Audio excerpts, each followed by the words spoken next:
দেখতে পাচ্ছেন তরকারির ঝোল কষাচ্ছি। এখানে হলুদ, মরিচ, পেঁয়াজ, রসুন, আদা সবই দেয়া হয়েছে। ভালো করে কষিয়ে মাছগুলো দিয়ে দিলাম। সকাল সকাল রান্না বসিয়ে দিয়েছি বাবুর বাবা থাকতে থাকতে।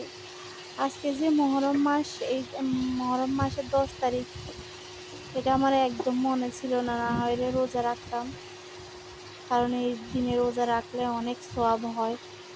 যাক, যেহেতু রাখতে পারিনি, আমি ভুলেই গেছি, কি করব আর।